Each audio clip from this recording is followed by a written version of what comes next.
ناظرین، ایک غریب دیہاتی مسجد میں داخل ہوا اور مغرب کی نماز کے بعد پیش امام سے کہنے لگا کہ مولوی صاحب، کیا میں آج رات کے لیے اس مسجد میں ٹھہر سکتا ہوں؟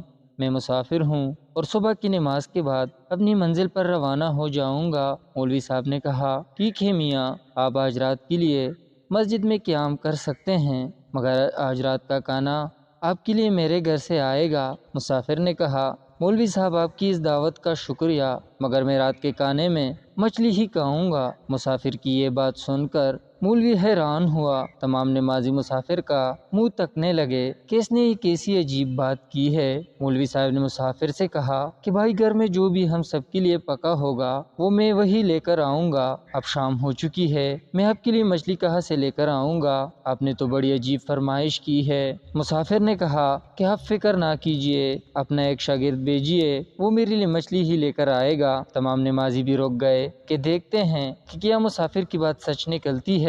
مولوی صاحب نے ایک بچے کو گھر بھیجا تاکہ وہ مسافر کے لیے کھانا لائے۔ وہ مسافر خوش تھا، مگر مولوی صاحب کی پریشانی میں اضافہ ہوا جا رہا تھا۔ تھوڑی دیر بعد وہ بچہ ایک تھال لے کر آیا جس کو ایک کپڑے سے ڈھانپا ہوا تھا۔ تمام نمازی تجسس کی وجہ سے بے چین ہو رہے تھے۔ مولوی صاحب نے جب کپڑا ہٹایا تو اس حیرت کی انتہا نہ رہی، کیونکہ کھانے میں مچھلی ہی پکی ہوئی تھی۔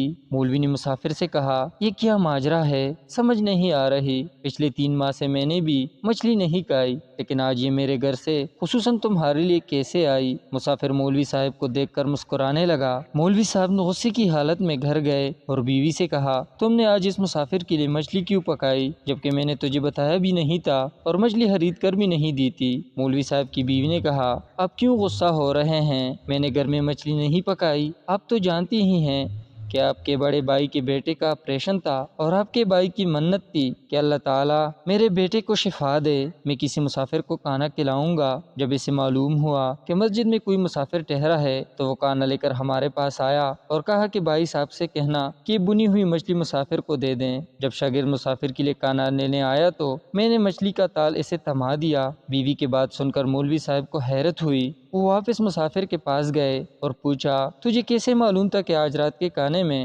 تمہارے لیے مچھلی آنے والی ہے؟ تو مسافر نے روتے ہوئے بتایا کہ پچھلے 2 سے 3 ہفتوں سے میرے گھر کے حالات کچھ ٹھیک نہیں تھے۔ کئی دنوں سے روٹی نمک کے ساتھ کھانے کو ملتی تھی۔ میں نے بیوی کے سامنے کہا، کاش آج کھانے میں مچھلی مل جاتی، کافی عرصہ ہو گیا ہے مچھلی نہیں کھائی۔ بیوی نے کہا، اسی خواہش کا کیا فائدہ جو پوری ہی نہ ہو سکے؟ بیوی کی یہ بات سن کر میں نے کہا، انشاءاللہ اگلی 3 راتوں تک میں مچھلی ہی کھاؤں گا۔ میں نے اللہ تعالیٰ سے سچے دل سے گڑ گڑا کر دعا کی، اے رب العالمین، میری لاج رکھنا۔ اگلی شام کو ایک مچھیرا ہمارے گاؤں سے گزرا، اس کے جال میں 10 بڑی مچھلیاں آئی تھی۔ وہ بہت خوش ہوا اور ایک مچھلی تحفے میں مجھے دے دی۔ میں گھر مچھلی لے کر آیا اور بیوی سے پکانے کی فرمائش کی۔ دوسری رات چودھری کے بیٹے کی شادی تھی۔ شادی میں کھانا زیادہ پکایا گیا تھا۔ چودھری نے شام کو کھانا گاؤں کے ہر گھر میں بھیج دیا۔ میرے گھر بھی چاول اور مچھلی بھیجی۔ اسی طرح دوسری رات کو بھی میرے دل کی خواہش پوری ہو گئی۔ میں اپنے رب کے حضور سجدے میں گر گیا اور شکر ادا کیا۔ تیسرے دن مجھے ضروری کام کے لیے گھر سے نکلنا پڑا۔ آپ کے گاؤں میں ہی رات ہو گئی۔ آپ نے رات کے کھانے کی دعوت دی تو مجھے یقین تھا اللہ تعالیٰ مجھ جیسے غریب اور نادار کی 3 راتوں تک مچھلی کھانے کی خواہش ضرور پوری کرے گا۔ اور پھر آگے کی کہانی آپ خود جانتے ہیں۔ مولوی صاحب نے مسافر سے کہا، بے شک آج کا مسجد میں قیام ہمارے لیے مفید ثابت ہوا۔ ناظرین، اللہ پاک انسان سے